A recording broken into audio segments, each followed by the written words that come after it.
Has Counselor Chavez been able to knock on in? I'm like, here. Can you hear me? oh, hi. Yeah, there you Hi.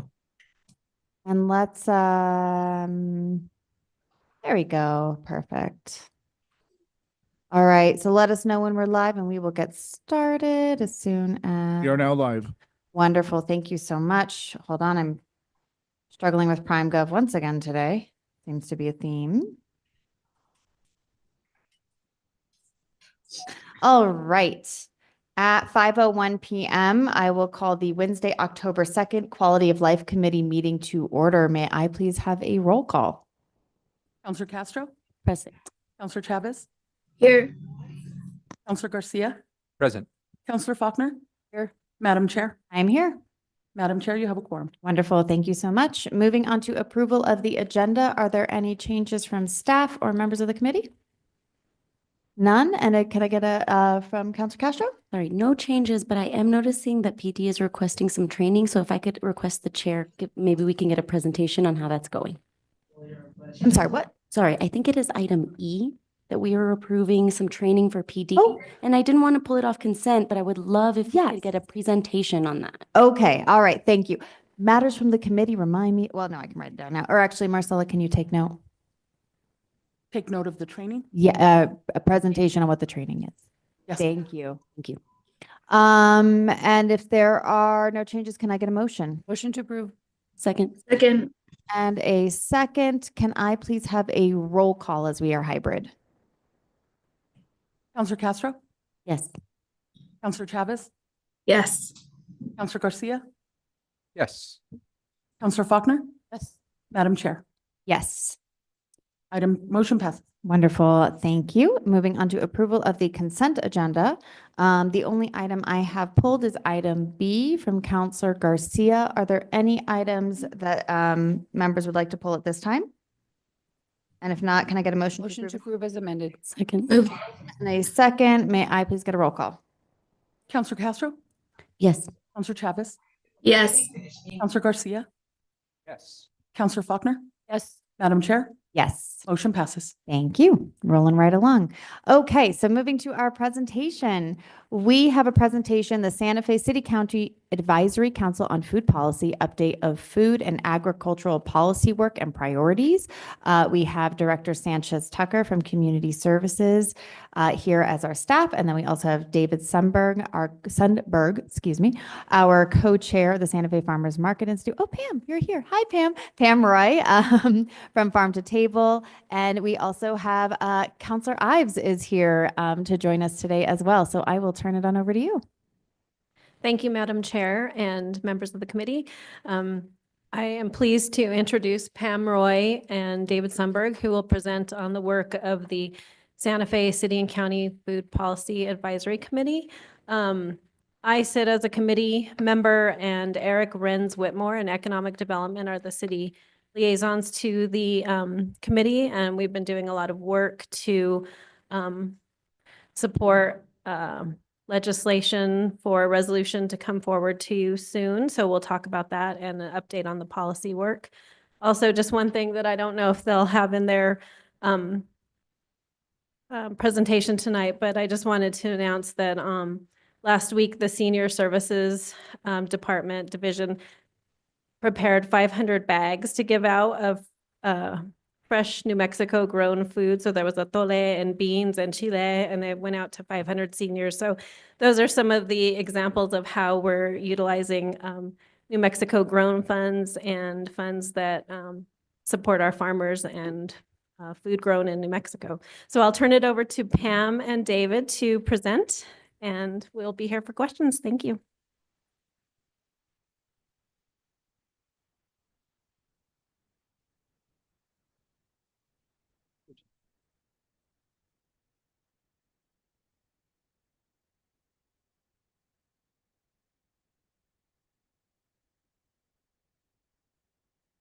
Good evening. Good evening. Thank you so much for taking the time to hear from us tonight. It's been a little while since we've been before this body, so always love coming and chatting with you all and talking about the work that we've been doing and the state of agriculture and food in city of Santa Fe as in the broader region.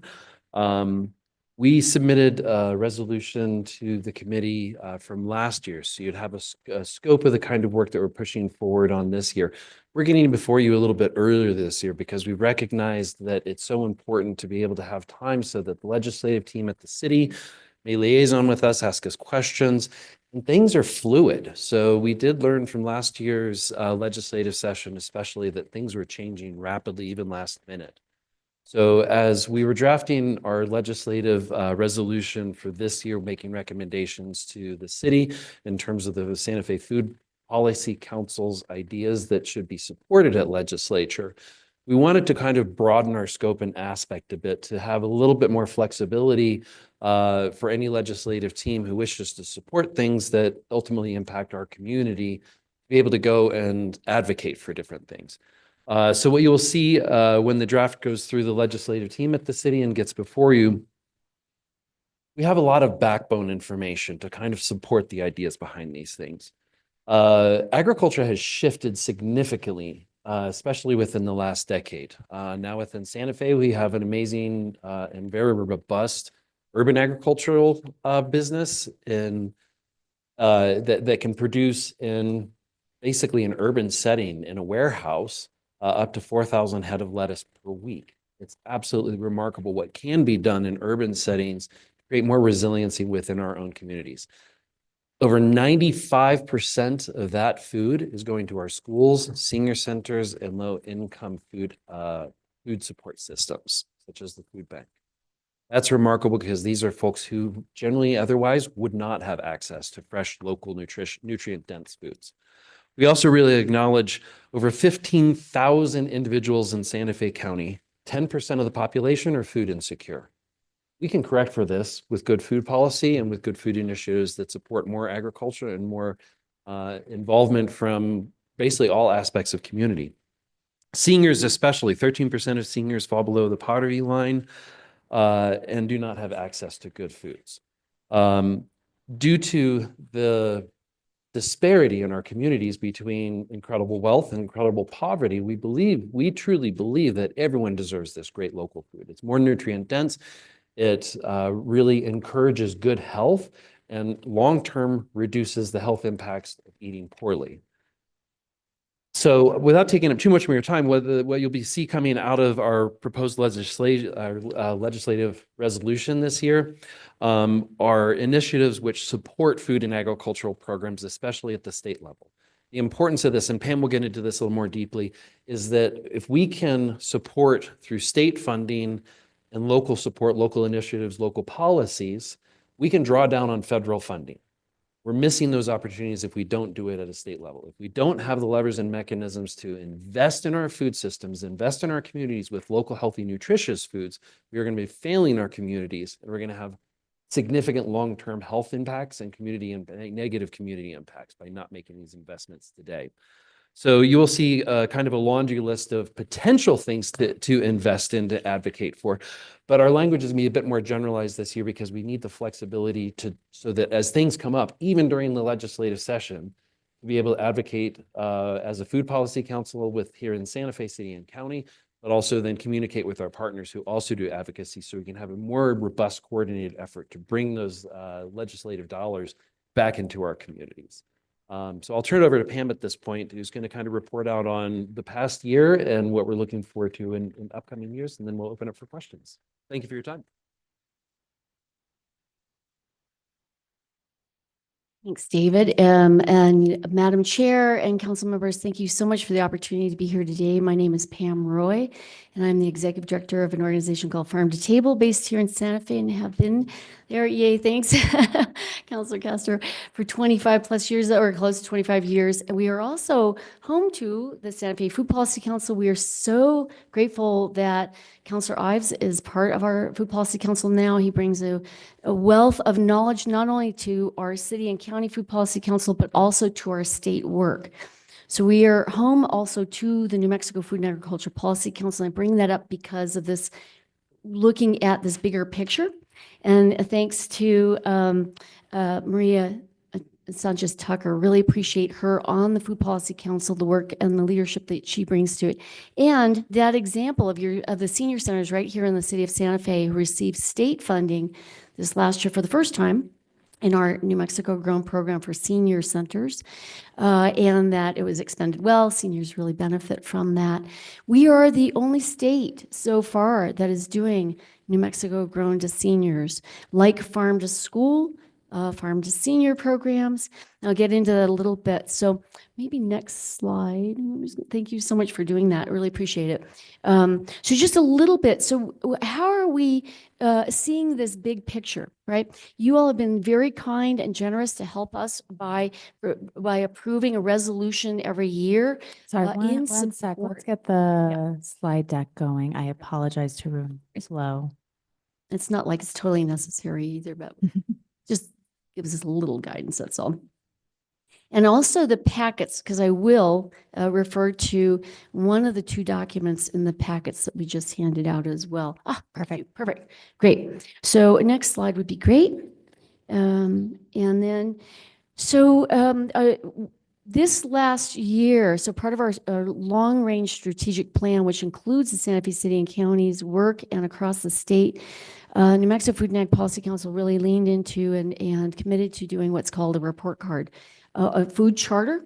The New Mexico Food Charter, there are a few other states that have this, and the idea behind a food charter is to help us look at all of these programs that we're advocating for over time. You know, and are we succeeding? Are we not? Where do we need to lean in? Is something working, or do we need to shift gears? And what are the policy strategies around that are really going to benefit our communities? So there's the charter, which is in your packet. It's a deeper read. Take it to bed with you. That late night reading, right? And then the food charter report, and that's where we're going to go. Just a little overview. So next slide would be great. Next slide would be great. Oh yeah, great, thank you. Perfect. She's got her hand. Yeah. So what about a food charter? What does it do? It's our guiding, like I said, it's our decision-making document. It helps us understand how to advocate and educate. And I know that Councilor Faulkner, I've known her for many years. We've seen each other at the legislature. She's there wholeheartedly helping many communities through that lens and that part of the work. So we get a chance to meet up together. Building partnerships. So our work, as you all know, as council members, it's across. So for our state work, it's the executive branch working with the governor's office. It's the legislative branch working with our legislators. It's with our communities and the partner organizations that lift up these programs and help them be whole, and the agencies themselves, like senior services here and our Santa Fe Public Schools. Santa Fe Public Schools have been one of they were our very first champion in getting the New Mexico Grown program off the ground, where we could test how schools could purchase New Mexico Grown and now raised foods. Next slide. I'll just keep going. So 3 areas of interest, and these are the areas that also really lean into that resolution that we'll be asking you all to hopefully move forward as well. So nutrition and food security, as David mentioned, big for us, of course. And then what are all the other pieces of that? We need to focus on the environment, conservation programs. That's where Mr. Ives really helps us deeply. Climate, and this is where we look at what do farmers and ranchers need to benefit their work, so we have a good food supply here in New Mexico.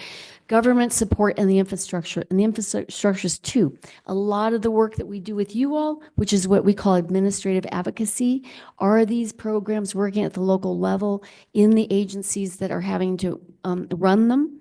What's working, what isn't working? How can we change that or improve it? A good example with the New Mexico Grown for Seniors program, the city of Las Vegas is actually San Miguel County.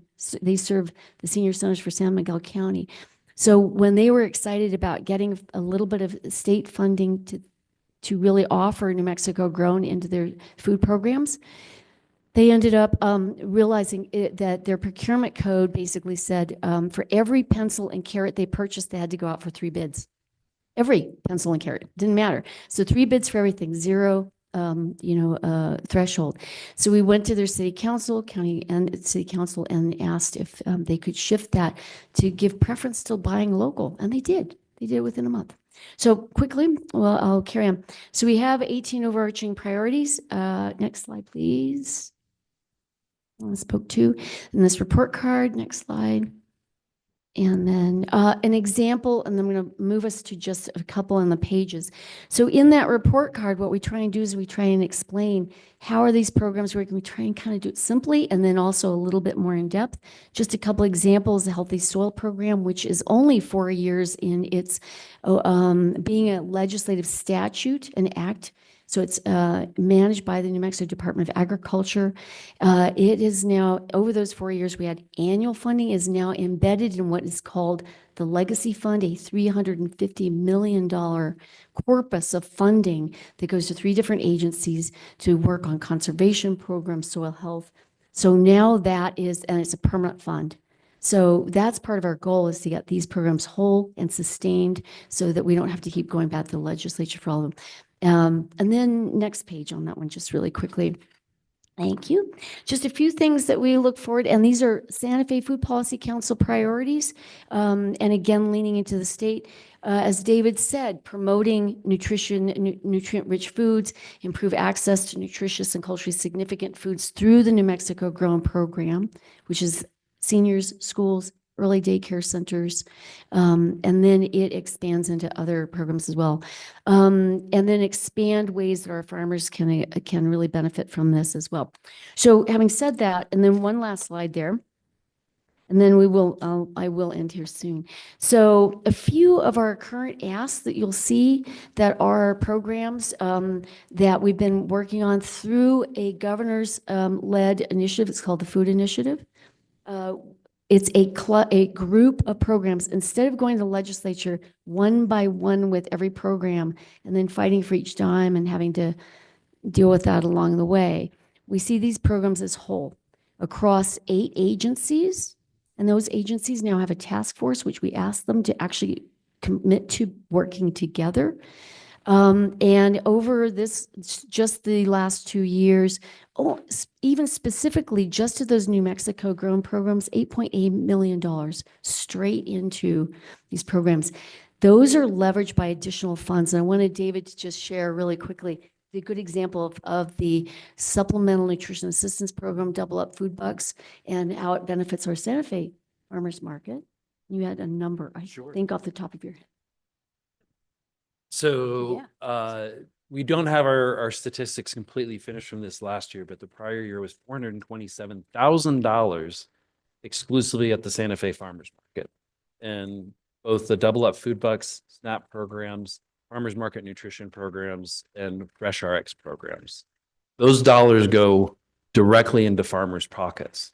There is no administrative pullout or anything like that. So imagine $427,000 to help loft up our local agricultural systems. These are farmers who are growing on 1 to 2 acres and lots of times living hand to mouth. So it's extraordinarily significant to them, but then it equates also on the consumer side, where this is food that otherwise those consumers would likely not have access to. Locally grown, dense, nutrient-dense foods. So just examples, how does that equate then to our request to the legislature? So the legislature now and the Department of Agriculture manages it as $633,000 built into their base budget. We don't have to really go back and ask for it, but we always do. It's part of this whole package. That $633,000 a year has helped to leverage over $8 million over the last 4 years for SNAP, Double Up Food Bucks across the state, federal funding. So part of this report card that we'll add to, we want a deeper dive around those federal programs that are benefiting us here at the very, very local level. School meals are very similar to that. Just really quickly, the report card, just to get you used to using the paper format there. If you look at page 10, and then I will stop, I promise. It's a good example. It's actually and then page 6 will show you a little bit about that New Mexico Grown program, as I mentioned. $8.8 million over the last 2 years, just in those programs across those 3 age groups. We call it so we're doing full spectrum. And then all the food initiatives, right? Many of these, under the New Mexico Food Initiative Program on page 10, you'll see this little chart of how we've progressed. We've gone in 4 years because of this way and approach from local to state work. We've gone from a few $100,000, $1 million a year towards some of these programs to this year, $95 million. Now, a chunk of that, about 60 million of that actually goes to Healthy Universal School Meals Program, meaning that we advocated for every K through 12, every student has the opportunity to have a free breakfast, free lunch. And then we're building into that the New Mexico Grown program as a part of that. So last year, $2.3 million went to farmers through that program into the schools and directly into the produce into the school and cafeterias. So those are examples. The one other one I'll lift up that is called the Farm to Food Bank program, also known as the Regional Food Assistance Purchasing Program. It's a federal program. It is not in the federal farm bill. We're hoping to get it there as a permanent, or I say permanent program, but an established program. But in our state, it's an $8.3 million cooperative agreement to the Department of Agriculture. And our wonderful Food Depot is the partner in that. And they've been able to build it out. And it means that over $8 million in fresh fruits and vegetables and also proteins are going out through food assistance programs, pantries across the state. And they've just lifted up that program over the last year and a half.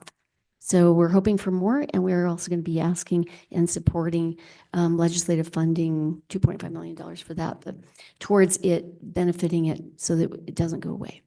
So I think we should really stop there and see if you all have some questions, comments, suggestions would be really helpful as well. And what can we do for you? Wonderful. Thank you so much. Truly appreciate it. First and foremost, I would like to be able to get both of these documents on PrimeGov so that the public has access to them as well, since we have referred to them, and also it'd be great for them to be able to see them. So whether that's via a link or if you have digital copies, if you could send those over to Marcella, that would be wonderful. Marcella, it's on our website, nmfoodpolicy.org. And then you just go to legislative priorities, policy priorities, and it'll be right there. Both of them will be right there. Thanks. Wonderful. Thank you. I will go ahead and turn it over to the committee. Questions, comments from members of the committee?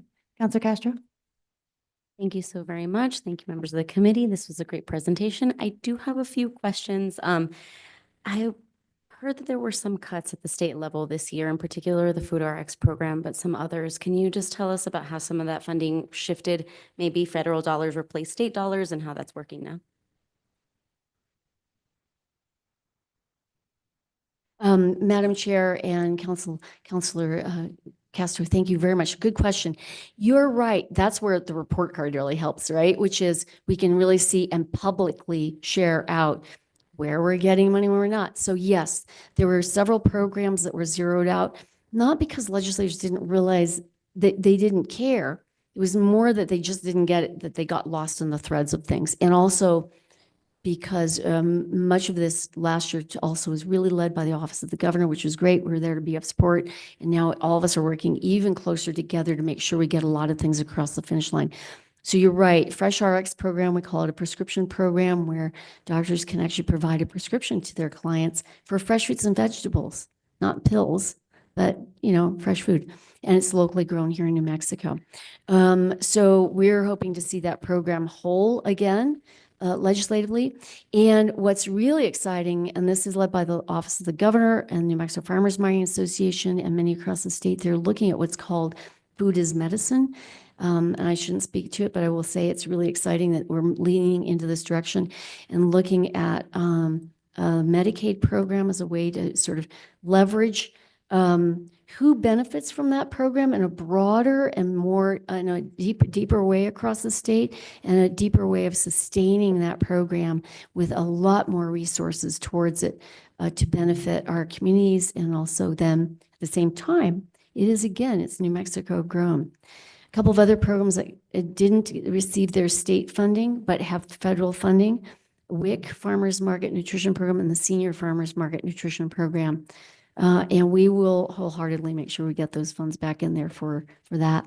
And then just some things that did happen where some of the programs were zeroed out, but thanks to like the Public Education Department and bless Michael Chavez, the director of the Student Nutrition and Wellness Bureau, they worked wholeheartedly along with the governor's office to actually get funding, pull funding from last year that might have been turned back. That was spent. The schools spent their funds, but they found them in other ways to be able to get $2 million into the budget this year to provide to the schools. And the senior program for New Mexico Grown now for the seniors has gone in 4 years from 3 counties and 15 senior centers of pilot to 167 senior centers out of 220 across the state. Thanks to Aging and Long-Term Services Department making it a priority and caring so deeply about it. So we're hoping to see more funding in that program. It's at 1.1 million now, and we'll be advocating for more.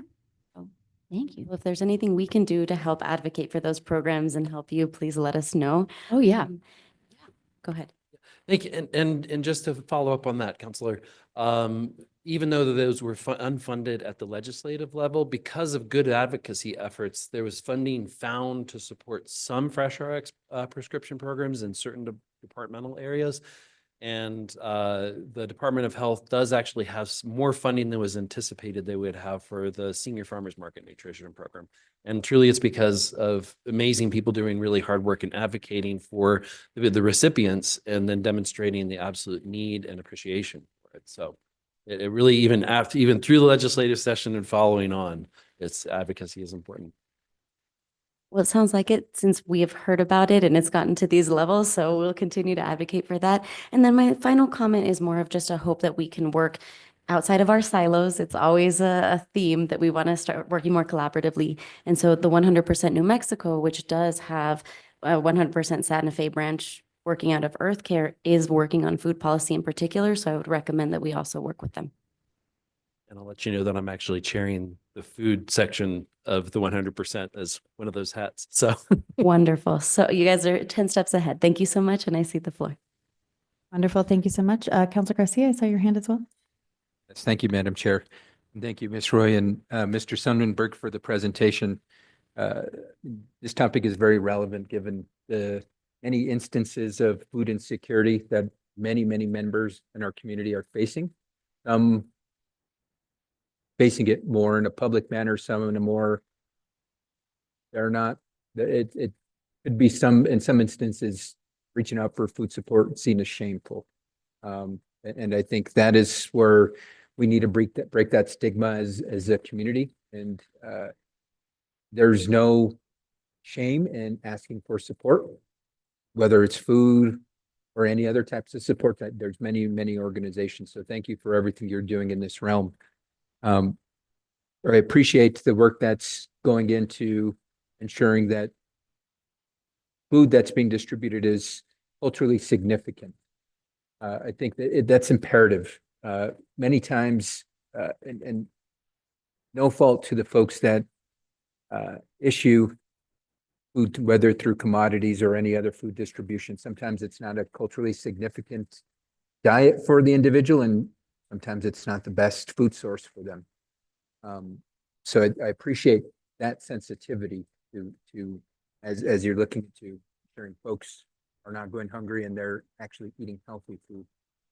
The leveraging of resources, please continue that. That's the stretching of those resources. That you quoted something like $600,000 that stretched to roughly 8 million.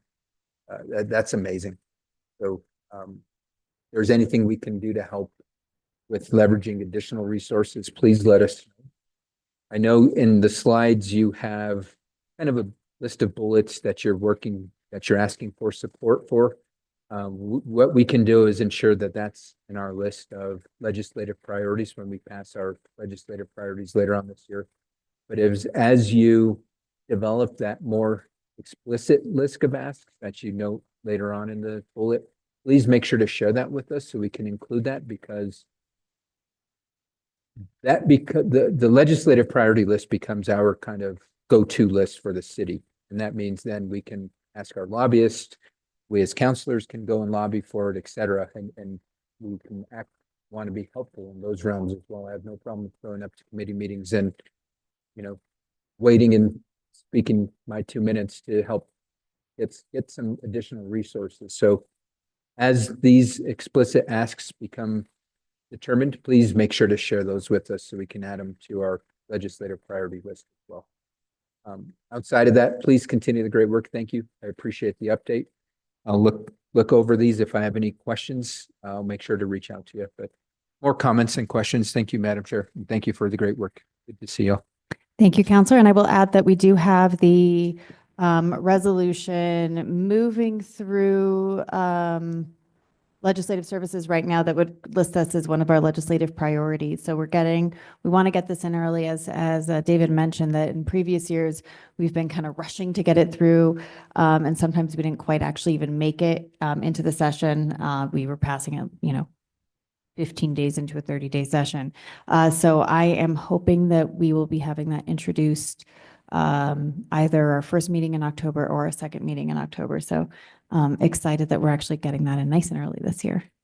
Any other questions or comments? Counselor Faulkner? Just a couple of comments. I know that I just want to extend gratitude for the mobile farmers market. I know that in my district it has been amazing. People love it, and I hope it just continues to grow.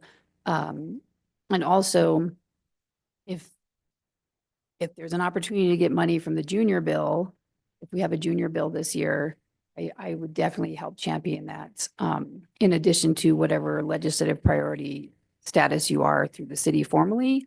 But as you all know, there's still money in the junior bill that's programmatic. And so we might be able to capture a little more money there. If I might, just one more thing, I really wanted to thank Counselor Ives has been instrumental, as I mentioned before, but in particular around helping us with the water issues, water. We do have a water statement that we put together, and the idea is that water is there for locally grown and growing here in New Mexico, and keep it in New Mexico as much as possible. But I want to, if it's all right, pass the baton to him for a moment, please. Yes, please do. Welcome, Counselor. Great to be here, and thank you for letting me address you this evening. I did want to say that all of this is happening against some very significant work by the city of Santa Fe. And you'll see in the resolution, which I hope everybody takes an opportunity to read, because it was a lot of effort that went into it. But it mentions that in 2023, the city of Santa Fe Senior Services Division provided 159,178 home-delivered grab-and-go meals to seniors in Santa Fe. So that's roughly 436 a day. And it's hard to imagine, I mean, that's just a hell of a lot of work to begin with, but it really speaks to the significance that food security issues have within the city of Santa Fe. I would say that notwithstanding that there was there's an organization, No Kid Hungry, that produced a 2023 report, Childhood Hunger in New Mexico, which stated that 20% of Santa Fe County's children experience food insecurity. So we do have a significant amount of work to be done still. And what I love about Pam and David, not only are they encyclopedic in their knowledge of food issues in the state, and Pam is, after any meeting with Pam, just this morning, I wrote her a letter or an email saying, can you give me the dates of some 8 or different meetings that she is attending around the state on food issues? But you see food production in the Farmers Market Institute, and the consumption side. And it's this, I mean, it really defines what I would describe as the win-win circumstance that we all have, because the greater the opportunity to make locally produced food available locally just increases our sustainability and security. So it really is a win-win program. And if we can bring to bear more of these federal dollars, there's a just a tremendous opportunity for some of those programs to take off. So it is, I appreciate the kind words from Pam, but you know, the real rock stars are standing behind me and at the city and senior services, and the work they're doing is remarkable. And I only hope that you'll have us back frequently as we get towards legislative session. Pam is again great at doing updates, and she's at every meeting of every committee dealing with food issues across the state. So thank you for your good work and taking the time to let us present tonight. And yeah, we look forward to building, making Santa Fe's sustainable future all the more rich. Thank you. Wonderful. Thank you so much, Counselor. And I think that does, that's a great point, that as we move forward into the legislative session of figuring out, especially as, you know, you were saying that we do have these kind of developments that happen quickly. So I'll rely on Maria that, you know, during quality of life, when we have updates from staff, that if there are quick changes that are occurring through quality of life, that we can actually bring those so that we can be made aware as those shift. So thank you, Counselor. That's a valid point, that, you know, what we're looking at and what we're passing probably in November will inevitably need to evolve, and we'll find some mechanisms to stay on top of that. Any other questions or comments from members of the committee at this time? I don't have anything else to add except for thank you. As always, your work is so robust and really dedicated in so many different ways. I mean, we haven't even, you know, spoken about some of the work that's been, I think it was mentioned, you know, with urban ag within the city, and how, especially as we move into phase 2 of the land use code update, some of those areas that we're going to need to be looking at to ensure that we can do better aquaponics and hydroponics, and or those are probably the same thing. Wait, what are the two ones? There's aquaponics and hydroponics. Okay. Is the aquaponics the ones with the fish, and the hydroponics don't have the fish? Okay. If you guys have not gone to, what is the name of the incredible Desert Verde, and Andrew Neighbor, who's incredible, right here in Santa Fe. Thank you. And we're actually hoping for another opportunity. Certainly Andrew's on that. And so we're hoping for that this month. And if we can get that arranged, so with a few state legislators who've asked to go because they want to learn, then we will follow up with you all with hopes that you can join us as well. Yes, please do let us know. I know I've already had the opportunity to go, so I won't be able to go to void a quorum, but I hope that some of you all will take advantage, because it's a really, truly fascinating and really eyes towards the future of how we continue to produce food here in the community. So thank you guys again so much. As always, lovely to see you, and we'll be in touch, and we'll be in touch as we move that resolution through. Thank you. All right, moving along to our one item pulled off consent. This is request for approval of amendment number 2 to item number 23-0483 with Vladimir Jones Praco, how do we pronounce that? Praco, to increase the compensation by $7,500,000 for a new total amount of $16,377,000 for advertising services for Tourism Santa Fe. We have Randy Randall, our Tourism Santa Fe Executive Director and our acting Community Development Director. Councilor Garcia, would you like an overview of this topic, or just want to jump into questions? Just jump in. Questions is Over to you. Thank you, Director Randall, for being here to answer some questions. One quick clarification, just because there's some inconsistent information in the packet. On page 1, in the background and summary, it says in fiscal year 25, we will use 2 million of the budget increase, with the remaining 5,500,000 of increase intended to be consumed in fiscal year 26 and 27.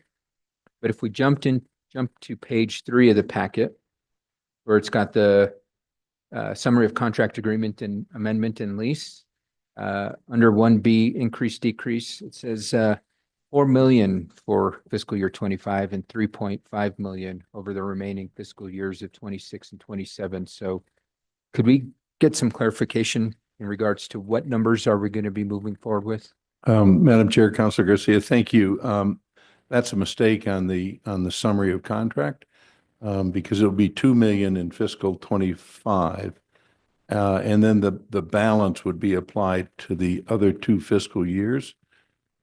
Procurement, and budget, but particularly procurement, suggested to me that because this contract fluctuates annually based on availability of budget dollars to fund it, that we use just a lump sum for the balance of fiscal 26 and 7 that we don't know yet, and that we provide enough dollars to allow flexibility in the contract. I believe that in the contract, it also states that it's an amount of, as approved by the governing body in our budget. So it's so we don't have to bring it back every year for a change, which is what we've been doing since I've been in this role, and it will provide more flexibility. But I believe that's an error on the contract summary that we will get corrected before we move it on to finance.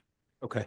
And just for folks that aren't kind of used to the financial process, this is setting a new ceiling, so to speak, because the ceiling previously was 2 million for those years identified, and it definitely ups it to 4 million. And then we don't break down 26 and 27. We just say the remaining balance is going to be broken up between both of those years. So maybe if we can break down those numbers per year, that way, as we're going through the budget review process, we can say, well, this is the cap, versus having a front, having all of that available in 1 year versus the next year. I think if it could be spread out, the impact would be. Madam Chair, Councilor Garcia, we could do that, which is how we've done it in the past, but because the number, procurement recommended that we just use a lump sum for the balance as opposed to breaking it down by year. But if it's preferred to break it down by year, we can do that. But if the concern would be if we didn't use it all in the fiscal 26 that was allocated for it, and then there was more available in fiscal 27. I mean, again, I love coming to the governing body, so I don't mean, I'm not trying to avoid bringing it back. I just was moving ahead with a recommendation by procurement, but we can separate those 2 years if that's preferred. Okay. I'm just thinking for planning purposes, it might be better to break it up, and we love having you come before us. So if that means coming before us again, hey, it's always great to have you with us.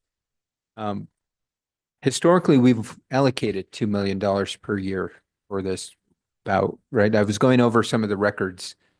And so I must admit, I'm a bit concerned doubling that budget when there are, from my perspective, are other needs that these tourism dollars can be utilized for. And what I'm thinking of in particular is utilizing private security services. We approved resources out of the reserve funds recently. I would vote no against that again in the future, given there are these resources available, and those funds could have been utilized for something else and some other need in our community. And so I asked the question, as a taxpayer, could these $2 million be better utilized providing security services for our community versus more advertisement? And I think right now we need more security services. And I think we might have a difference of opinion in regards to what security services might be beneficial to what parts of the community, but I'm still going to be strongly advocating that we bring forth a contract for private security services for the Cerrillos Road corridor. We can't solely focus our tourism dollars on the downtown area when there are tourism dollars that are spent up and down the Sharias Road corridor. There are tourism dollars spent up and down the Airport Road corridor. There are tourism dollars spent throughout the entire of our community. And I think we owe it to the residents to show them that we are going to utilize the tourism dollars to ensure not only the safety of the visitors, but also the residents that are utilizing the same services as visitors. You can even speak to grocery stores. I mean, the grocery store I go to, we have tons of folks that are constantly stocking up their rented Airbnb with groceries for the week. That's tourism dollars right there. And so I think, Madam Chair and Councilor Garcia, just to correct that, the lodger's tax is only generated on accommodations. It's not generated on grocery store purchases by tourists or art or retail or any other thing. It's only on accommodations. So I certainly agree on Cerrillos Road. There are a lot of accommodations. There's 2,500 rooms out there.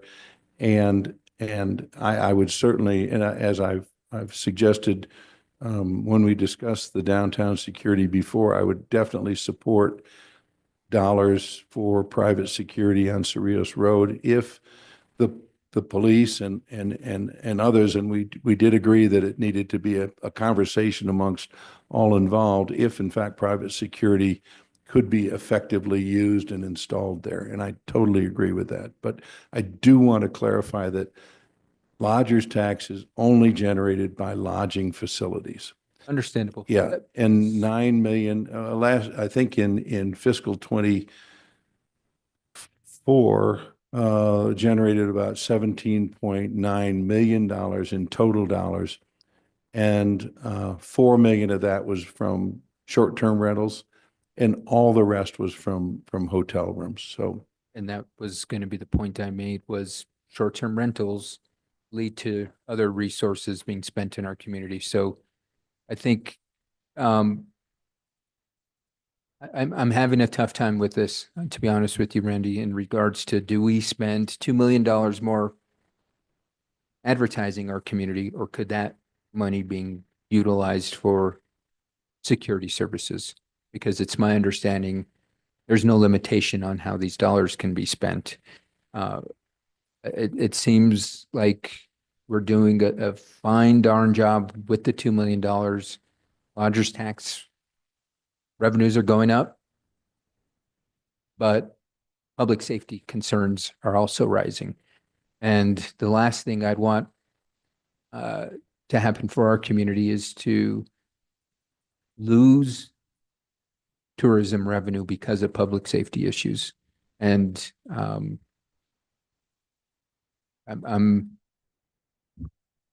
I'll be honest, I'm surprised that has not happened yet, given some of the recent violent occurrences in our community. And all it takes is one incident downtown, and we can put ourselves in a pickle. And that's why I was in support of issuing private security services for downtown. But it also takes one incident of a visitor that's staying at the Doubletree Hotel on Cerrillos Road, or any of the other accommodations, or an Airbnb throughout the entire part of our community. And we find ourselves in a very tough situation where folks don't want to visit us, and I don't think anybody wants that. So at this moment, I'm going to abstain from voting on this. Maybe, Mr. Randall, if we can talk offline more about any proposals being brought forth for private security services for the corridor, because I thought that was coming forth and we haven't unfortunately seen that yet. Because again, I'd be more inclined to invest this money in protecting our community.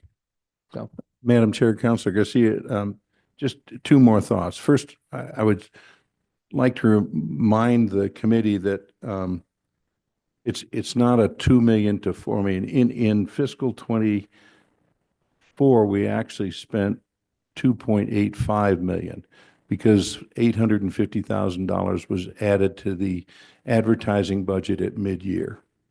So it's a 2.85 million increase to 4 million.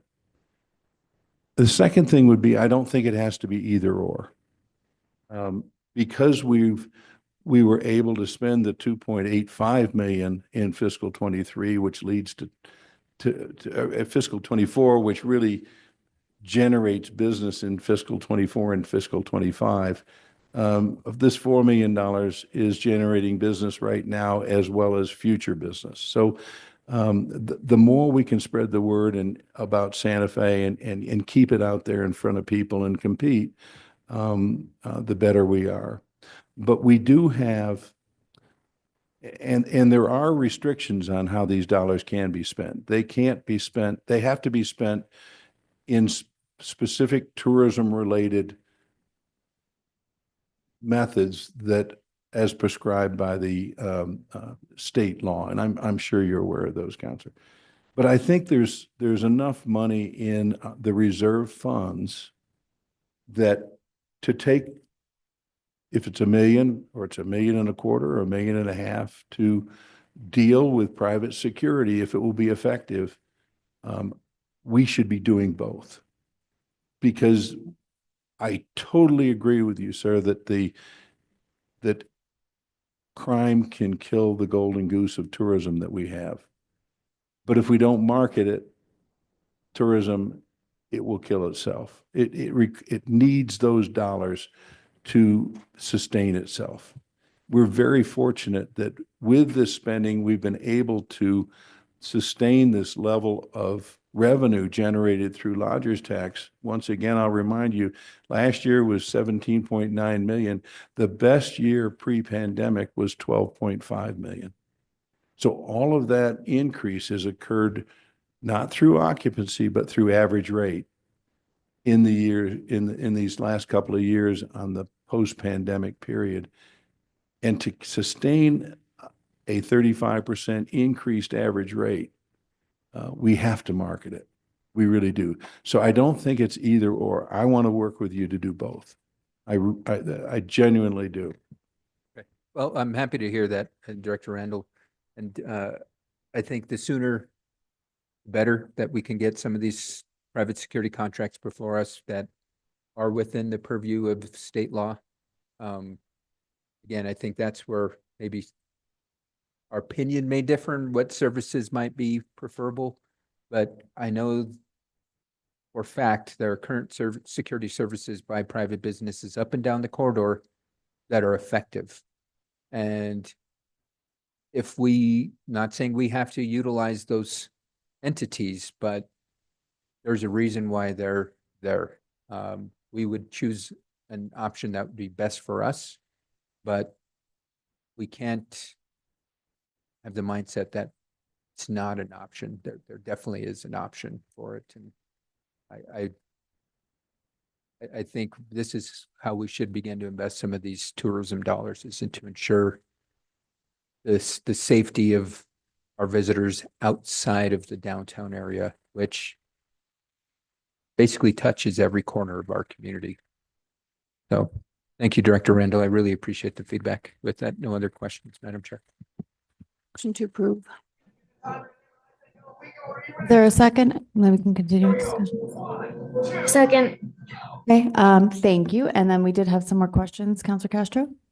Thank you so much. I will try to be brief. Thank you, Director Randall. So I have some suggestions. We have talked a little bit about my thoughts on tourism and who we should be attracting to our city. And so I would hope that we could use some of these dollars to translate our website and to do a little bit more active recruitment with our closest neighbor, which is Mexico. I know that we've had some of these conversations, but since we are looking at raising some of these funds, that would be a really good investment possibly in maybe making our website more accessible and making sure that we're reaching out to some of the communities that we're closest to. I do want to push back a little bit on the security services. I've publicly stated that I do think that after the first 6 months, it should be coming out of lodgers tax. And so I do support Councilor Garcia's concerns, but I do also just want to dovetail and remind folks that there are certain things that security services can't do. And so in particular around Pete's Place, which is in the lower half of my district, we do need law enforcement. And so I welcome us having that conversation with any security teams that we are working with to make sure that they are coordinating with law enforcement. Thank you so much, and I cede the floor. Thank you so much, Counselor. Any other questions or comments? Can I please have a roll call? Counselor Castro, Yes. Counselor Chavez, Yes. Counselor Garcia, Yes. Counselor Faulkner, Yes. Madam Chair, Yes. motion passes. Thank you so much. All right. And to consent, moving on to matters from staff, and we do have an exciting matter from staff today as we have a new staff member here. So I will pass it over to you. But Henry, do you want to go ahead and introduce yourself at this time? Or Director Hammond, Paul, excuse me. Good. We're in evening now, yeah. Good evening, Madam Chair, councilors. Very excited to be here today. I'm the new Director for Community Health and Safety. Started on the 23rd, so about 8 days ago, drinking out of the proverbial fire hose. Just by way of background, most recently I was working for a think tank based out of Northeastern University, working to help governments use technologies to govern more effectively and legitimately. And I work to develop innovative technologies, develop innovative, participatory, and equitable approaches to addressing public policy issues. Everything from healthcare, access to healthcare and affordable housing. Prior to that, I worked for the New Jersey Department of Health, where I led a team that included the public health laboratories, emergency medical services, and emergency preparedness and response. In that capacity, I helped stand up the governor's response to the COVID-19 pandemic in New Jersey. This was all prior to moving to Santa Fe in 2020, December 2020. Before that, I had some extensive work with the United Nations World Food Program, doing managing and supporting humanitarian operations in disaster and conflict areas. And I was stationed in Panama and subsequently in Italy. And then I began my career as a Peace Corps volunteer, where I served in Paraguay, doing public health education programs, as well as working with female entrepreneurs, managing microcredit loans. So public service is very much in my DNA, and I'm incredibly excited to have the opportunity to serve the community of Santa Fe, and I look forward to working alongside you all to accomplish some great things for the city. Thank you. Wonderful. Thank you so much. We are very, very excited to have you. So welcome. And we look forward to spending every first and third Wednesday with you. And then some. Get ready for governing body nights. It'll be a great time. I have chocolate covered espresso beans in my desk if you need them. Any other matters from staff? Madam Chair, members of the committee, a few items. The Santa Fe Film Office has been effectively moved into the administration of the city, and I'm very excited that Jennifer Labar Tapia will be continuing as the director of that office. I've heard her called film commissioner too, but I think she's really director of the Santa Fe Film Office, and we're very excited. Daniel Hernandez has come back to the city as an employee, not as a contractor, to head up the Midtown work. These are all particularly an area that I don't know a whole lot about, so I'm glad to have Daniel back with his institutional knowledge that I think will be really beneficial to us. I'm sure you're aware that Heather Lamboy has been made permanent in her position as the land use director. Right now, the mayor's awards for the arts are going on over at Site Santa Fe from 5:30 till 9 o'clock. We have just been advised that there is a Newsweek reader poll, and Santa Fe was included in the list of top 10 Christmas destinations in the United States. So we're delighted. We finished just behind Santa Claus, Indiana, or Santa Claus somewhere. But it's an unfair name for Christmas. So I'm not suggesting we rename Santa Fe, but we're going to move ahead of Santa Claus next year. And And finally, the Condé Nast Reader Poll was made public that I mentioned a meeting or two ago with Santa Fe as the second best small city destination in the United States once again. So some really good news from community development. Go ahead, Director Hammond-Ball. Thank you. I was delinquent in my obligation to provide some updates when I spoke earlier. So let me please provide two updates from our team. The first is, as many folks know, the ice rink is now open and functional. Just by way of things that I'm learning about the city, we have a team called the Santa Fe Irish, which I'm very fascinated to dig into that history. The second is that this Friday from, I believe, starting at 2 in the afternoon and going through 6:30, followed by a film screening, we would love everybody to come to a Year of Impact celebrating the Teen Center's first anniversary year. So just wanted to share that invitation with the committee. Thank you. That's at 3 o'clock, correct? 3 o'clock, yes. Thank you. I was contacted by Anne Marie from the police department and Chief Joy that they wanted me to clarify for the presentation that is requested. They wanted to clarify that this item is for equipment and the training on that particular equipment for the personnel who will be utilizing the equipment. It's not a department-wide training. So they just wanted me to make sure to announce that. Wonderful. Thank you so much. And we can definitely chat more offline. Thank you. Any matters from members of the committee? And matters from the chair, I have none. Our next meeting is Wednesday, October 23rd, and at 6:02 p.m. we are adjourned. Thank you.